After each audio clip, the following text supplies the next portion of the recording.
desde el punto de vista cardíaco o desde el punto de vista hemodinámico, que tiene la ventilación mecánica producto de las presiones que se generan dentro del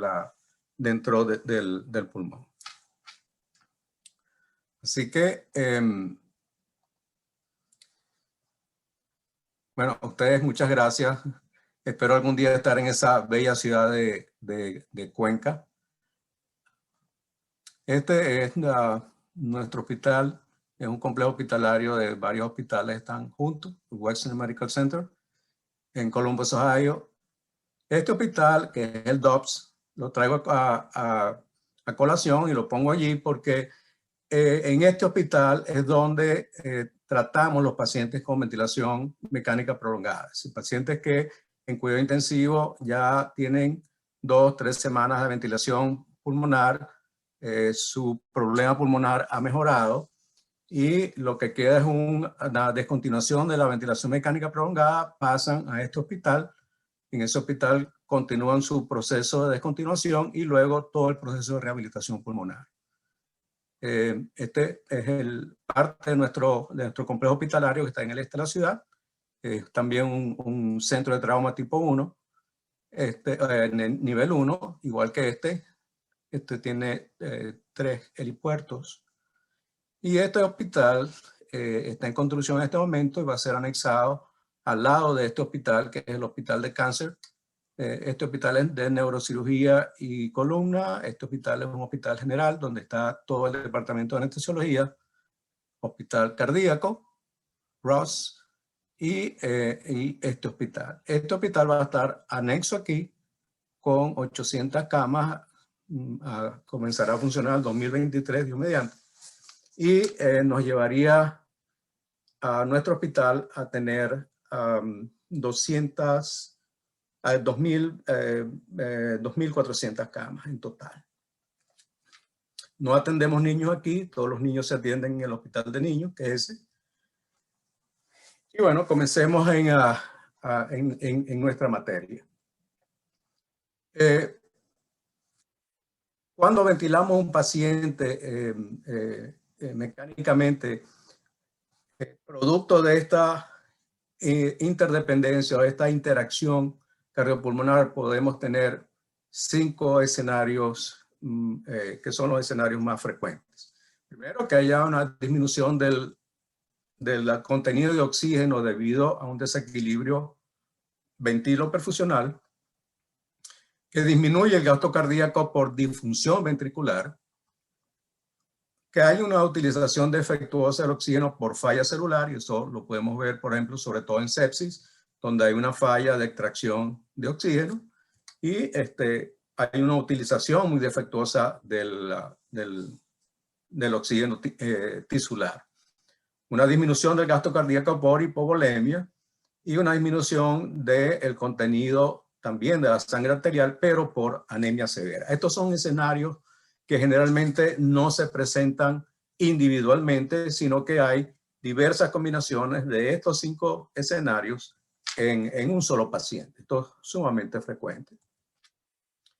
Entonces, ¿por qué hablamos de interdependencia cardiopulmonar? Porque corazón, pulmón, circulación pulmonar y circulación sistémica actúan como un engranaje mientras el paciente bien respira espontáneamente o lo hace bajo ventilación mecánica. Entonces, corazón y pulmón son una unidad funcional. El trabajo respiratorio va a aumentar el consumo de oxígeno por parte de los tejidos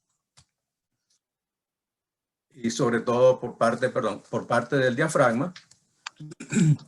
Cambios en el volumen pulmonar van a afectar el tono autonómico, es decir, el tono simpático, afectan la resistencia vascular pulmonar, es decir, afectan la circulación pulmonar y afectan la presión transmural cardíaca, es decir, afectan de esa manera también la compliance o la distensibilidad, bien sea del pulmón derecho o del corazón derecho o del corazón izquierdo.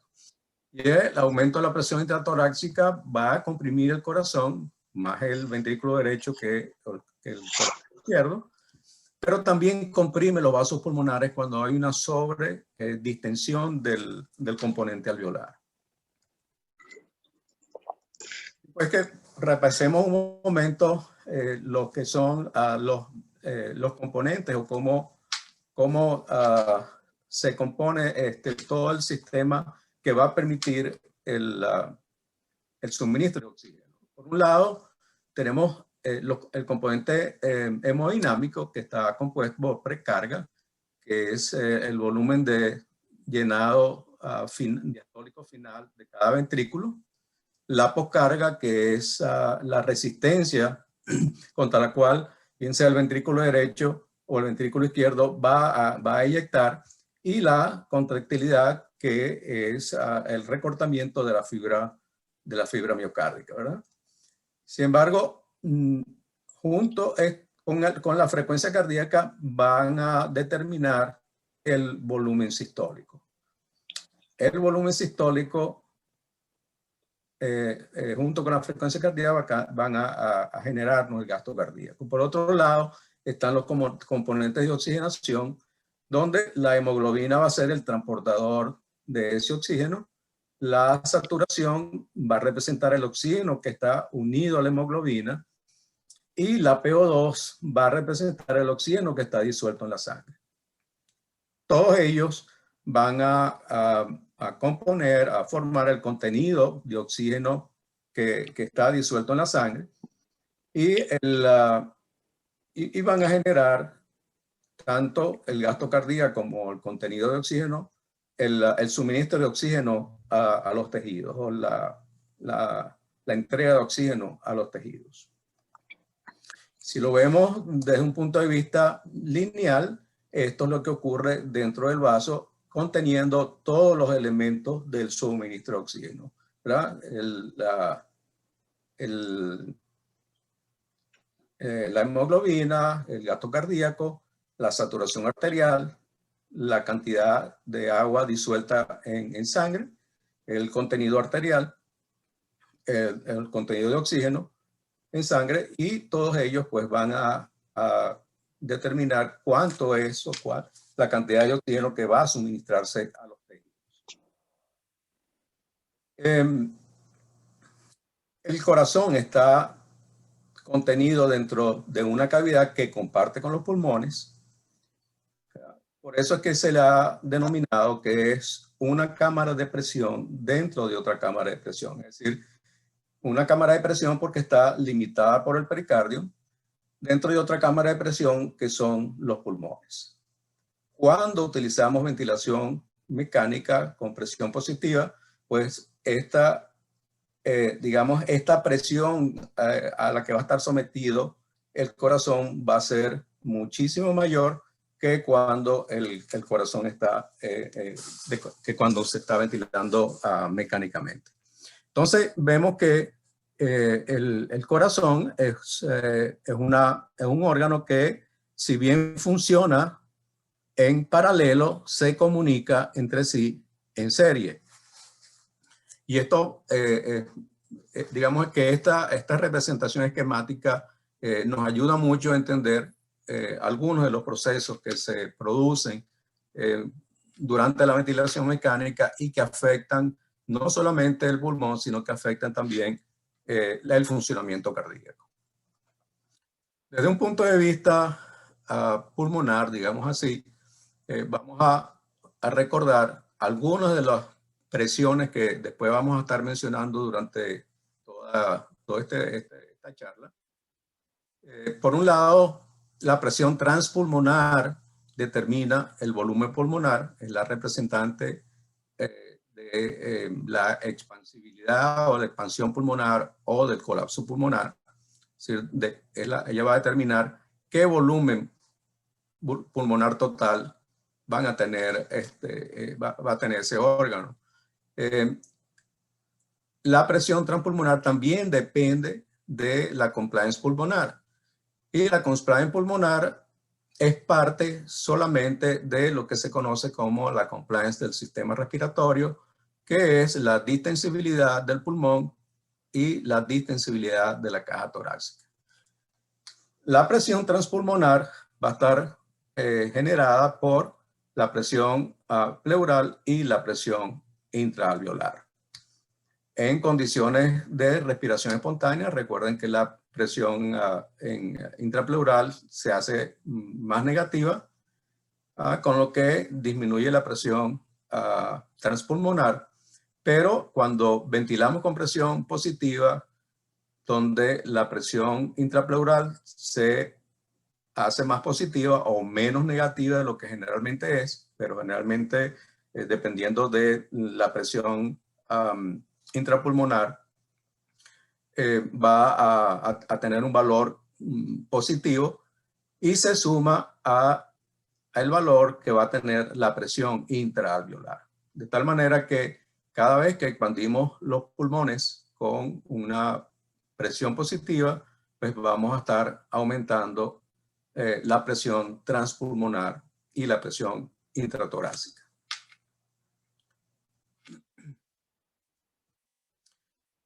¿Qué sucede durante la fase de ventilación mecánica con presión positiva? Que aumenta la presión alveolar, como habíamos dicho, aumenta la presión pleural y esto, por supuesto, nos va a dar un aumento de la presión intratorácica.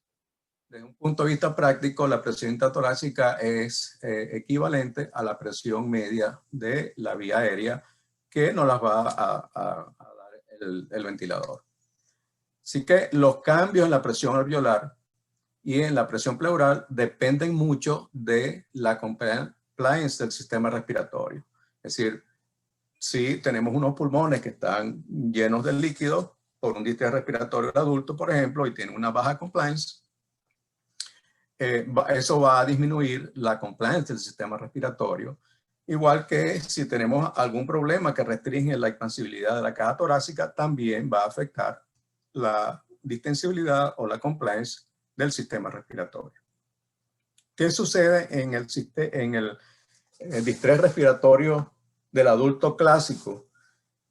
Básicamente tenemos siempre una disminución de la compliance del sistema respiratorio a expensas de una disminución en la compliance pulmonar. El pulmón se hace más rígido, se hace menos expansible, pero esa presión es menos transmitida al espacio pleural, de tal manera que desde un punto de vista de la compresión que puede hacer sobre las cavidades derechas sobre todo, es menos efectiva que cuando existe una compliance o una distensibilidad normal. Estas fueron cosas que fuimos aprendiendo poco a poco en este año que llevamos luchando con el COVID, con esta enfermedad. Al principio veíamos los pacientes con distrés respiratorio del adulto, los tratábamos, los ventilábamos igual que los ventilábamos cualquier paciente con un distrés respiratorio del adulto por sepsis intraabdominal, por ejemplo, y nos dábamos cuenta que el efecto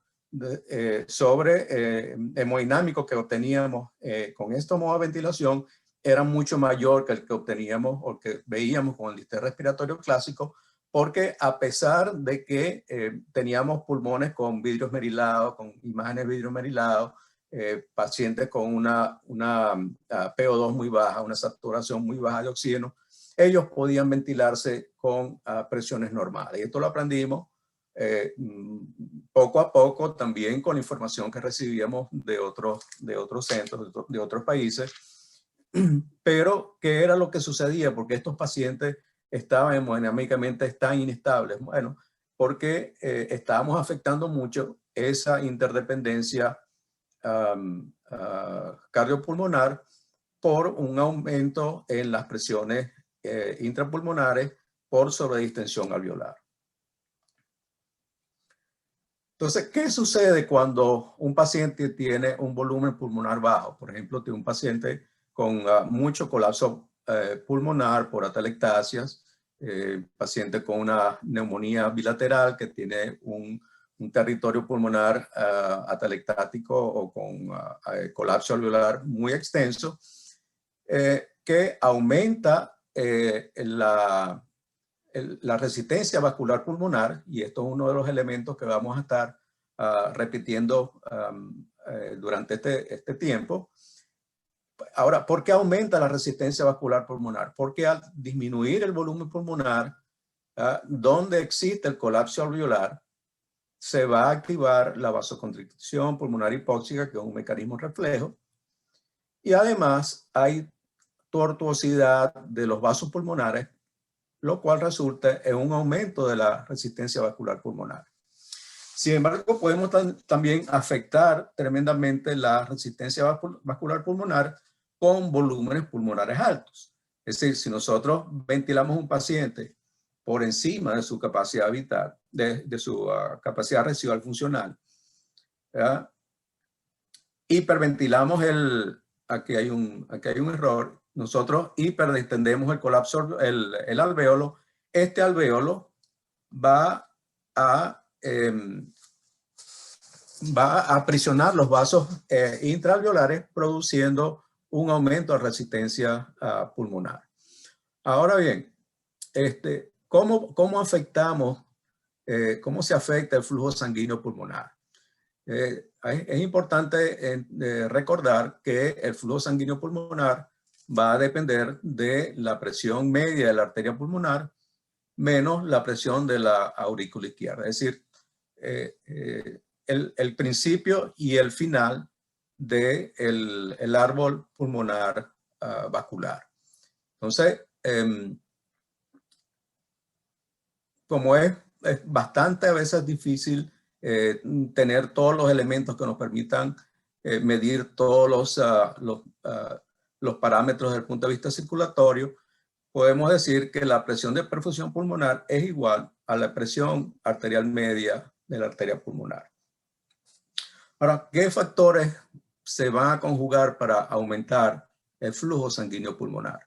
Básicamente, una disminución de la resistencia vascular pulmonar, es una vasodilatación pulmonar, hiperoxia, hipocapnia, alcalosis y una baja presión media de la vía aérea. Si hay un aumento de la resistencia vascular pulmonar por cualquiera de los mecanismos que mencionamos anteriormente, pues va a disminuir el flujo pulmonar igualmente en hipoxia, igualmente en hipercapnia, igualmente en acidosis, y si nosotros utilizamos un PIB sumamente alto que produzca sobredistensión alveolar. Este es un concepto de cómo afecta lo que se llama la presión transluminal, cómo afecta el diámetro intravascular. Y es lo que mencioné hace rato. Si nosotros sobredistendemos el pulmón, empiezan a actuar una serie de fuerzas que vencen la tendencia al vaso a mantenerse abierto y lo colapsan. Entonces, todos los vasos que estén situados dentro de un área pulmonar que está sobredistendida están siendo colapsados porque disminuye la presión transmural. Entonces, en la medida en que se desestresa o se libera esta presión sobre el vaso pulmonar, pues va a mejorar el flujo pulmonar. Y este es el mecanismo por el cual les mencionaba antes que una sobredistensión alveolar pues va a producir un colapso del vaso intraalveolar o perialveolar, y en la medida en que aumente la hiperinflación, aumente la dilatación alveolar, pues va a ir aumentando progresivamente la resistencia vascular pulmonar.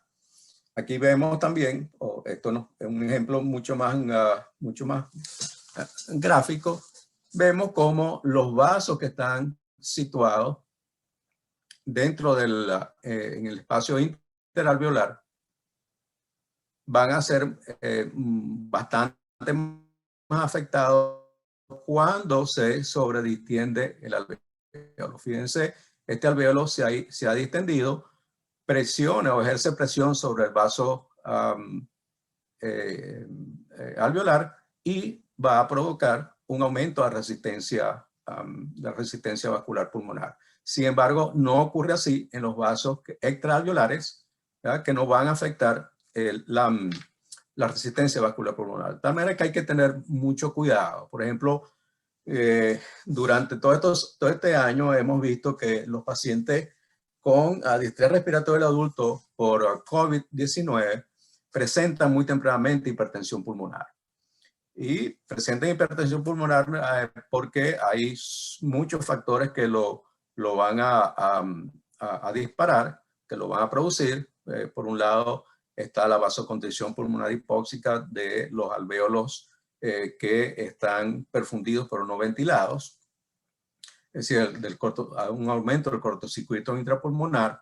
Vemos también que hay muchos microtrombosis pulmonares, y esas microtrombosis pulmonares también producen una serie de mediadores que son vasoconstrictores pulmonares.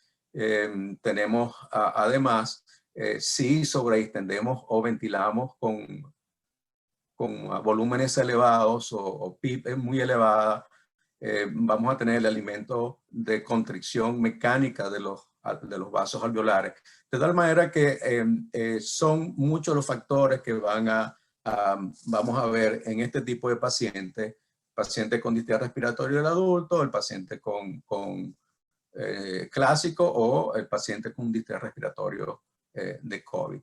Entonces tienen que cuidarse mucho porque muy tempranamente en la insuficiencia respiratoria o en el distrés respiratorio de estos pacientes van a cursar con hipertensión pulmonar, que va a afectar muchísimo el comportamiento ventricular.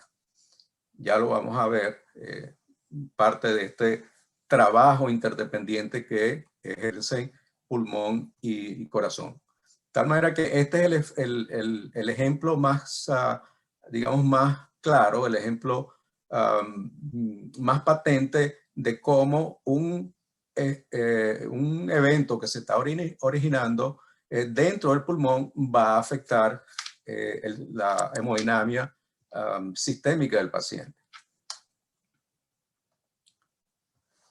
Entonces, fíjense cómo esta línea que es la resistencia vascular pulmonar total, va a estar más afectada por la compresión de los vasos que estén en el septum alveolo capilar. Mientras que los que están más extraalveolares pues van a contribuir menos a el aumento de la resistencia vascular pulmonar. Estas inigualdades o estas desigualdades ventiloperfusionales pues van a dar origen a que en un solo paciente podamos tener condiciones de ventilación-perfusión que son distintas, de tal manera que esta es la gráfica clásica del trabajo de West, que fue publicado en el año 1985 y que todavía hoy día pues ya tiene mucha vigencia. Y es que en la medida en que vamos desde los vasos, desde las regiones más superiores del pulmón hasta las más inferiores, vamos a tener un efecto distinto sobre la circulación pulmonar. En las regiones superiores, la presión intraalveolar es mayor que la presión intravascular del capilar alveolar, de tal manera que esto tiende a colapsar el capilar alveolar, como estábamos viendo ahorita. Si nosotros ventilamos un paciente con un volumen corriente a una presión muy elevada, vamos a producir un área cada vez mayor de condiciones de zona 1, es decir, de alvéolos que están sobredistendidos, colapsando los vasos alveolares. Mientras que en las regiones más basales, pues el efecto de la presión alveolar es mucho menor porque estos alvéolos tienden al colapso o están colapsados, de tal forma que quien contribuye más en este tipo de pacientes al aumento de la resistencia vascular pulmonar son las regiones de condiciones de zona 1. Si nosotros disminuimos el volumen corriente o disminuimos la presión con la que estamos ventilando, bueno, vamos a tener mejores condiciones o mejor equilibrio ventiloperfusional, condiciones de tipo 2 o condiciones de tipo 3 que pueden disminuir un poco la resistencia vascular pulmonar.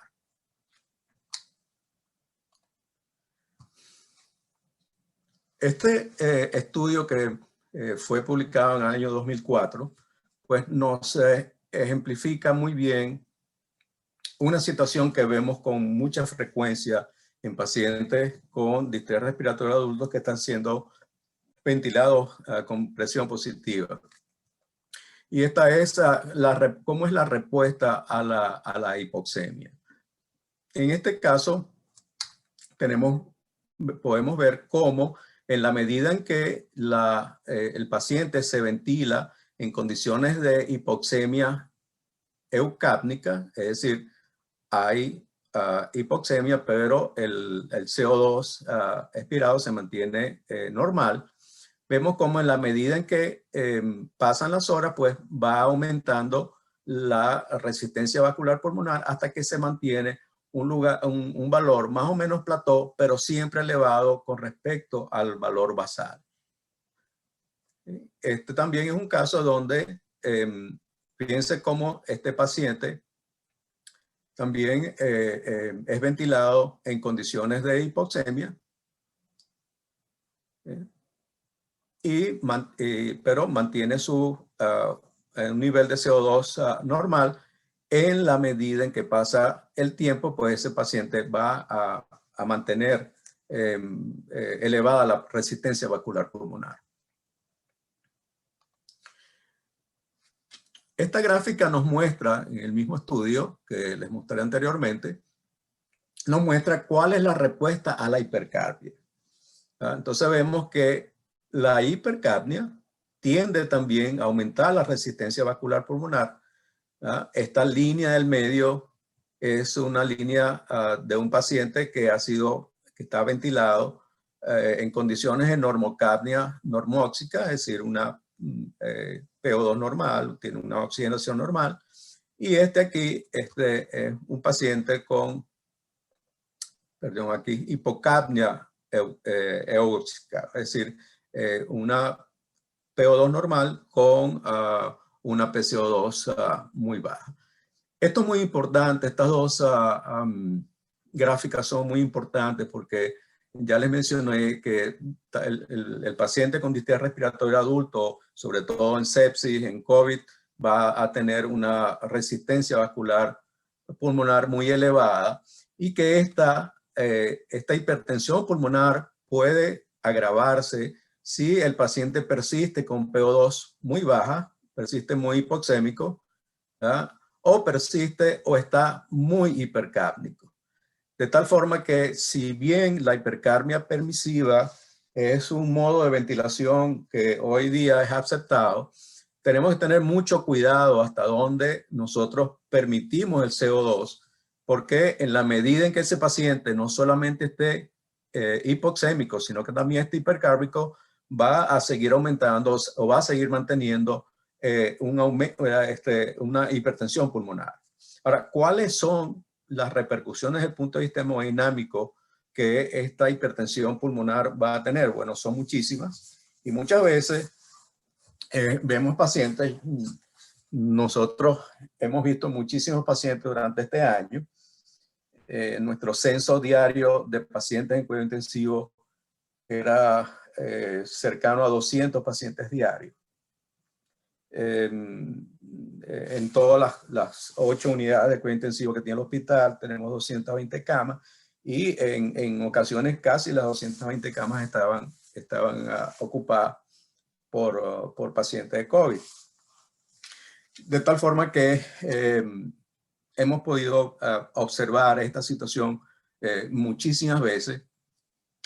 Y he visto, por ejemplo, he seguido unos cuantos pacientes, sobre todo en Venezuela y algunos en Colombia, que están recibiendo cantidades muy elevadas de aminas, están recibiendo inotrópicos, y muy probablemente el problema central es el impacto hemodinámico que la hipertensión pulmonar está ejerciendo sobre esos pacientes.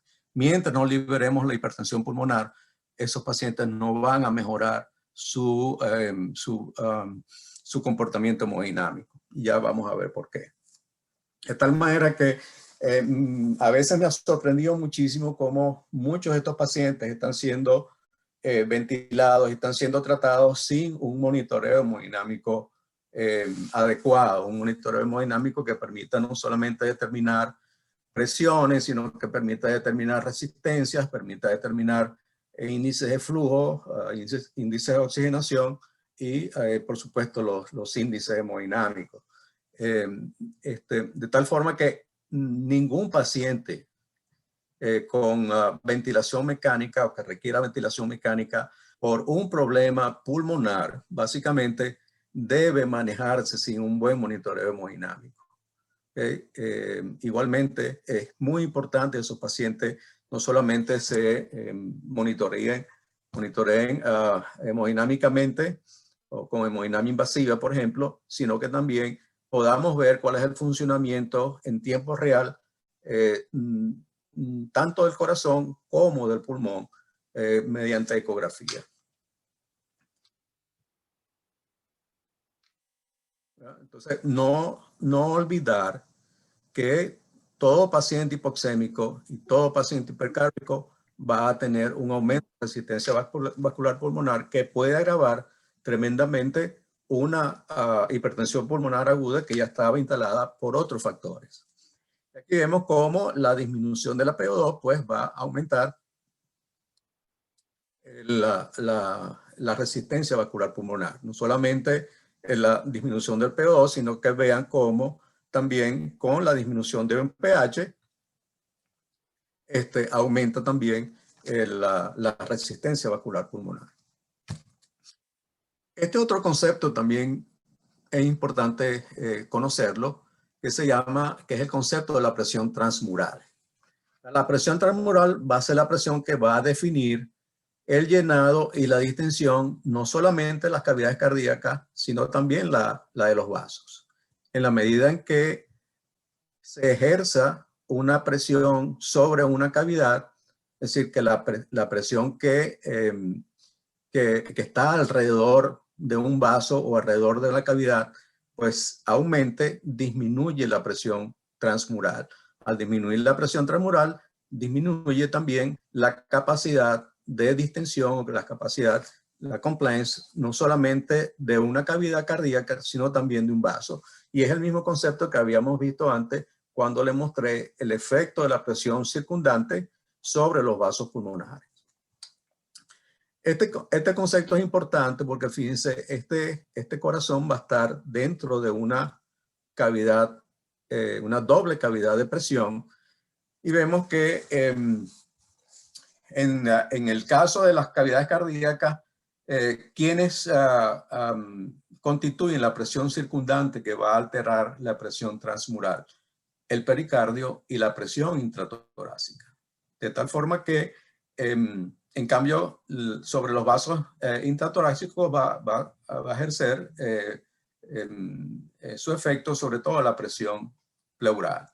Ahora, en la medida en que nosotros, recuerden, utilizamos ventilación con presión positiva, pues estamos también afectando directamente la presión pleural. De tal manera que al aumento de la presión intratorácica durante la ventilación mecánica va a ejercer sobre las cavidades cardíacas el mismo efecto que produce un taponamiento cardíaco. Así que el otro elemento importante es el factor o el de precarga del ventrículo derecho, es decir, el llenado ventricular derecho. ¿Por qué es importante el llenado ventricular derecho? Porque el ventrículo izquierdo va a recibir la sangre que puede enviarle el ventrículo derecho.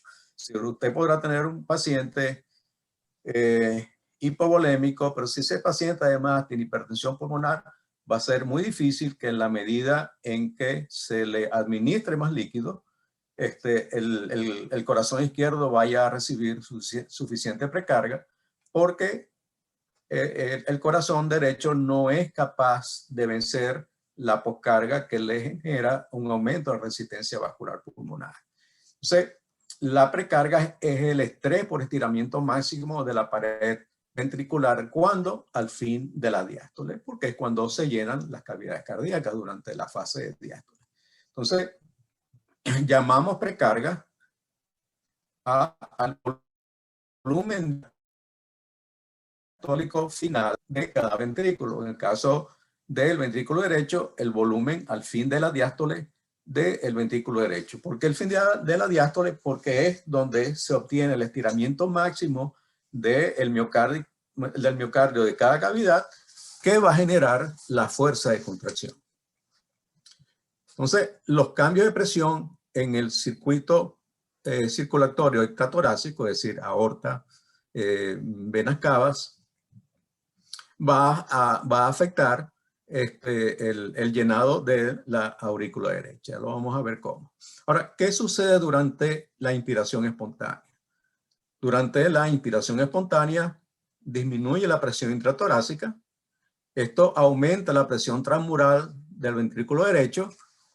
Al aumentar la presión transmural del ventrículo derecho, le estamos permitiendo al ventrículo ser más elástico, estar más distendido. Y al mantenerse distendida la aurícula derecha, pues aumenta el retorno venoso, facilitamos el retorno venoso. Porque como vamos a ver, el retorno venoso se produce por una diferencia de presión. Es un proceso fisiológico totalmente pasivo. Entonces, el aumento de la presión abdominal, cuando desciende el diafragma durante la inspiración espontánea, aumenta la presión abdominal. Esto comprime los vasos abdominales o disminuye la capacitancia venosa intraabdominal, lo cual aumenta la diferencia de presión entre la cava inferior, la aurícula derecha, y facilita el retorno venoso. Durante la presión positiva ocurre todo lo contrario. Durante la inspiración con presión positiva aumenta la presión intratorácica. ¿Ya? Al aumentar la presión intratorácica se comprime las dos cavidades ventriculares, pero sobre todo el corazón derecho es quien más sufre el impacto del aumento de la presión intratorácica. Al aumentar la presión en la aurícula derecha, disminuye el gradiente de presión a favor de la aurícula, disminuye el retorno venoso y en consecuencia disminuye el volumen diastólico final del ventrículo derecho o la precarga del ventrículo derecho. Estas gráficas nos van a permitir entender un poco mejor esto.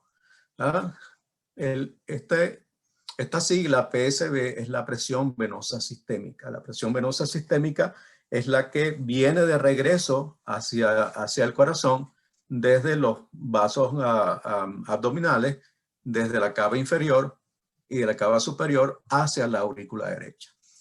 Bueno, en la medida en que aumenta la presión en la aurícula derecha, fíjense cómo este paciente aquí está respirando espontáneamente. Entonces, habíamos dicho que durante la inspiración espontánea disminuye la presión transmural, se distiende la aurícula derecha y se facilita el llenado de la aurícula. Entonces, fíjense cómo para un momento dado durante la ventilación espontánea, el paciente va a tener un mayor retorno venoso.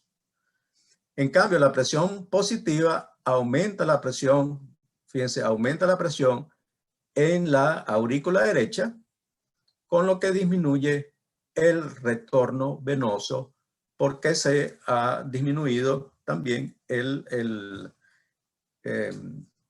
la diferencia de presión entre la cava inferior y la cava superior, pero sobre todo la cava inferior y la aurícula derecha. Si tenemos un paciente hipovolémico, ¿qué sucede? Que vamos a tener para cualquiera de los valores, mientras está hipovolémico, una disminución del sistema del retorno venoso, del llenado de la aurícula derecha y el ventrículo derecho. En la medida en que damos líquido y mejoramos las condiciones de volumen intravascular, pues fíjense cómo el efecto de la presión arterial auricular va a ser muchísimo menor y mejora el sistema, el retorno venoso y la precarga del ventrículo derecho. Esta figura o esta familia de curvas corresponde al comportamiento del retorno venoso dependiendo de la presión de la aurícula derecha. Tomemos, por ejemplo, en hipovolemia. Entonces vemos que en hipovolemia el retorno venoso va a disminuir muchísimo, mucho más, va a ser mucho menos afectado que, por ejemplo, si tenemos una alta resistencia, hipovolemia. Entonces, en cambio, en hipervolemia, fíjense cómo el retorno venoso pues se va a mantener por mayor tiempo porque hay una diferencia de presiones desde la vena cava inferior hacia la aurícula derecha. Lo que quiero decirles con esto es que en la medida en que aumenta la presión en la aurícula derecha, disminuye el gradiente de presión a favor de la aurícula y va progresivamente cayendo el ventrículo, el retorno venoso, hasta que cesa totalmente porque se han igualado la presión de la circulación sistémica venosa sistémica con la aurícula derecha. Pero fíjense que al mismo tiempo está ocurriendo otro fenómeno. En la medida en que va ocurriendo el retorno venoso, la contracción del ventrículo derecho genera precarga en el ventrículo izquierdo y va generando esta curva de función ventricular. Es decir, va aumentando el gasto cardíaco. Pero hay un periodo de tiempo, ¿verdad?, que transcurre entre que el ventrículo se llene, la aurícula se llene el ventrículo, se contraiga el ventrículo derecho, pase a través de la circulación pulmonar y llegue hasta el ventrículo izquierdo y pueda entonces ser eyectado. Es decir, que mientras el ventrículo derecho no inyecte sangre al ventrículo izquierdo, no le mejore la precarga al ventrículo izquierdo, distienda la fibra ventricular, pues no va a haber un gasto cardíaco en consecuencia. Y esto es bien importante que entendamos este concepto para cuando veamos ahora cómo, poniendo todas las partes del todo, entendemos lo que ocurre en un paciente que tiene distrés respiratorio del adulto, hipertensión pulmonar, hipoxemia y está siendo ventilado probablemente con volúmenes o presiones intrapulmonares muy elevadas. Ahora, al disminuir el retorno venoso, dijimos que disminuía también la precarga del ventrículo derecho. Esto disminuye la precarga del ventrículo izquierdo y disminuye el gasto cardíaco. Entonces vemos, tenemos el paciente, ¿verdad?, donde lo estamos insuflando con presión positiva, aumenta la presión intratorácica, esa presión intratorácica va a tener un efecto constrictor sobre la fosa cardíaca, donde están las dos cavidades. Va a aumentar la resistencia vascular pulmonar, probablemente bien sea por hiperdistensión alveolar y aprisionamiento de los vasos intraalveolares, intrapulmonares, por liberación de mediadores, por hipoxemia, por aumento del cortocircuito, de tal forma que todo eso se conjuga para aumentar la poscarga del ventrículo izquierdo, del ventrículo derecho, perdón. Aumenta la resistencia vascular pulmonar y aumenta la resistencia a a la eyección del ventrículo derecho. El ventrículo derecho es una cámara que no está hecha anatómicamente para poder contrarrestar poscargas elevadas, poder eyectar contra resistencias muy elevadas como si está hecho el ventrículo izquierdo. De tal forma que en la medida en que aumente la resistencia vascular pulmonar y aumente la poscarga del ventrículo derecho, él va cada vez más aumentando su volumen diastólico final. Es decir, ¿por qué aumenta el volumen diastólico final? Porque él no es capaz de eyectar el mismo volumen o la misma cantidad de sangre que hubiese hecho si no hubiese aumento de la resistencia vascular pulmonar, aumento de la poscarga del ventrículo derecho. Entonces, se queda una cantidad remanente de sangre dentro del ventrículo derecho a la que se suma la que llega desde la aurícula. Es decir, entonces vamos a tener un aumento del volumen sistólico final y el volumen diastólico final. ¿Cuál es la consecuencia de esto? Que aumenta la presión intracavitaria del ventrículo derecho, él se distiende, arrastra o empuja el septum intraventricular hacia el ventrículo izquierdo, disminuye el área real del ventrículo izquierdo. Con esto mismo disminuye la precarga del ventrículo izquierdo, el volumen diastólico final del ventrículo izquierdo, porque no hay área suficiente para acomodar la cantidad de sangre que permitiría una buena contractilidad de una buena distensibilidad de la fibra y una contracción efectiva, con lo que disminuye el gasto cardíaco. Pero vamos a verlo aquí. ¿Ok? Entonces, ¿qué pasó? Por un lado, aumentó la resistencia vascular pulmonar y aumenta la poscarga al ventrículo derecho.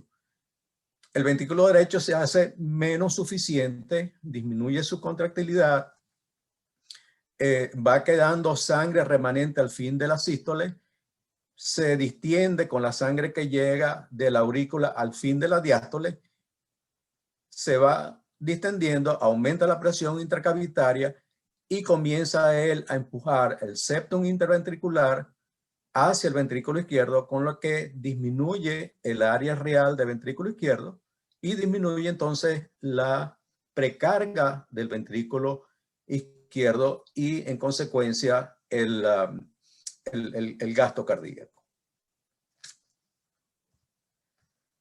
Entonces vean, esta es una representación un poco más esquemática de lo que sucede. El ventrículo derecho dilatado, ¿verdad? El septum interventricular empujado hacia el ventrículo izquierdo, el área del ventrículo izquierdo obtiene esa forma de D en vez de la forma de O redonda, que esta forma redondeada que siempre él tiene. Entonces se intercambian inclusive las morfologías, ¿no? Entonces, fíjense cómo no solamente va a aumentar la presión dentro de la cavidad, sino que esa presión dentro de la cavidad va haciendo presión sobre la pared del ventrículo derecho, produce isquemia del ventrículo derecho y empieza un círculo vicioso de disminución de la contractilidad por la poscarga más la disminución de la contractilidad por la isquemia del ventrículo derecho. Si esto nosotros no lo corregimos a tiempo y el paciente además es hipoxémico, no es infrecuente que el paciente tenga un infarto del ventrículo derecho. Entonces, esa es la razón también por la que en pacientes con hipertensión pulmonar, por ejemplo, con distrés respiratorio adulto, continuamente estamos chequeando no solamente la contractilidad, no solamente cómo está la interdependencia ventricular con eco, sino que también es importante hacer troponina frecuente porque nos puede alertar de una isquemia temprana, sobre todo si utilizamos troponinas de alta sensibilidad, una isquemia temprana del ventrículo derecho. Aquí podemos ver en esta imagen de ecocardiograma, fíjense, este es el ventrículo derecho, el septum ventricular debería estar aquí. Aquí.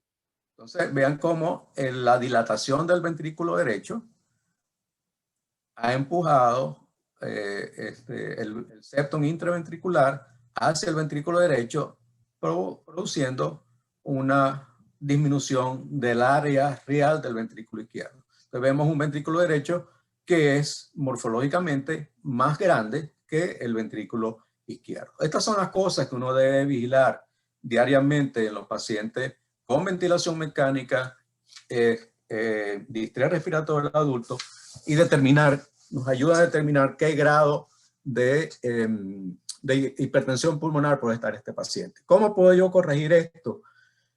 Por un lado, habría que vigilar, habría que ver cuáles son los parámetros ventilatorios que estamos utilizando. Si estamos utilizando parámetros que estén sobredistendiendo el alvéolo, entonces disminuir un poco o corregir los parámetros de ventilación. Por otro lado, tratar la hipertensión pulmonar, ¿verdad? En el caso nuestro utilizamos epoprostenol, que es prostacyclina inhalada, que produce vasodilatación pulmonar y nos corrige muchísimo y bastante rápido la hipertensión pulmonar. Pueden utilizar óxido nítrico inhalado. Era lo que antes de tener el epoprostenol o la prostacyclina sintética, pues utilizamos más frecuentemente óxido nítrico inhalado, o pueden utilizar sildenafil, pero hay que tener cuidado con los efectos hemodinámicos sistémicos que también puede producir el sildenafil.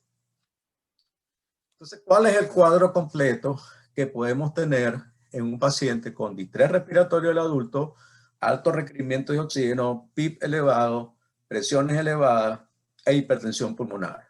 Tenemos un ventrículo derecho que está sobredistendido en presión y en volumen, ¿verdad? Dilatado. Esta dilatación disminuye la contractilidad del ventrículo derecho, porque además va a producir isquemia del ventrículo derecho. Por otro lado, como les dije, este aumento de la presión, de la pared ventricular va a aumentar la demanda de oxígeno, pero recuerden que los vasos pulmonares, los vasos coronarios están apenas en el endocardio. Entonces disminuye la perfusión coronaria. Cualquier compresión o presión que vaya a haber sobre la pared ventricular, sobre todo la del ventrículo derecho, pues produce muy tempranamente isquemia coronaria del ventrículo derecho, disminuye el gasto cardíaco. Y disminuye el gasto cardíaco también porque el ventrículo derecho no es capaz de darle al ventrículo izquierdo la precarga que requiere para mantener el gasto cardíaco. Sin embargo, veamos en esta forma un poco más esquemática qué sucede durante la ventilación, sobre todo la fase inspiratoria. Aquí tenemos una onda de la que Miguel, pues muy magistralmente les enseñó ayer. Entonces, esta es la fase inspiratoria por la morfología, ventilación por volumen. Entonces, fíjense, en la medida en que va aumentando la presión intratorácica, va aumentando la presión transpulmonar, aumenta la presión pleural. Esto va a disminuir la precarga del ventrículo derecho porque lo comprime. Además, disminuye el retorno venoso en la medida en que aumenta la presión en la aurícula derecha.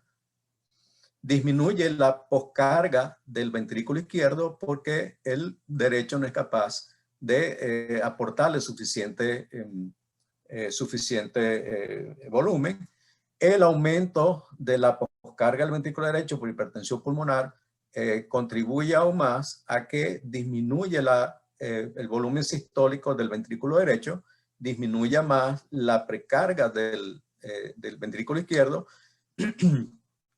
Y esto, por supuesto, a pesar de que durante la fase inspiratoria disminuye la poscarga del ventrículo izquierdo, al no tener precarga, disminuye el volumen sistólico y vamos a caer en un círculo vicioso donde si aumentamos la presión expiratoria, pues baja un poco más el volumen sistólico, aumenta la presión pulmonar, disminuye la contractilidad del ventrículo derecho y caemos en un col pulmonale, una falla del ventrículo derecho de la que a veces es muy difícil salir una vez que el ventrículo derecho se infarte.